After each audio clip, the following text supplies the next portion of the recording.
Ջրի արտահոսքերով 12-րդ հարգում ենք, ունենք վերևից արտահոս, բարձրենք հասկանանք ինչից է։ 13-րդ հարգում ենք, կասկածներ կար ներկառուցողի վրա ներկառուցողը ստուգել եմ ներկառուցողի, հիմա լողախցիկն եմ ուսումնասիրել, այսինքն խոնավաճապով միկրոսկոպով ունեմ կասկածներ, արդեն հիդրոխցանով լցրել եմ, տեսնենք ինչ արդյունքի են գալի։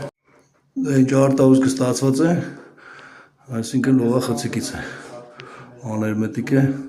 հեսա պատվիրատ ինձ խույս տամ միկրոճաքեր են, ինչ որ դիտարկել եմ և վերջ։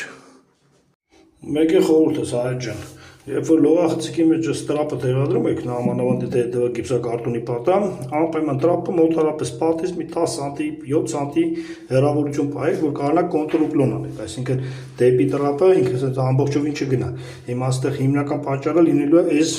շովը, միկրոճաք ունի, ստեղ ուներ միկրոճաք, սիդուշկի մոտեր ուներ միկրոճաք, ստեղ ուներ, բայց ամեն դեպքում հիմնականում խնդիրը լինում է այս մեկը, որովհետև ուկլոնով ինքը նստած է լինում վրան, գիպսակարտոնը նստել հելնելուց անպայման ինքը խախտվում է, այնպես որ խորհուրդ եմ տալի տրապները տեղադրելուց հակառակ կոնտրուկլոնով, այսինքն տրապը տեղադրեք իրարից մի 10 սանտի հեռավորության վրա ու սալիկով կոնտրուկլոն վրա նստացեք, որ այս խնդիրներ ընդհանրապես չառաջանա ժամանակի ընթացքում։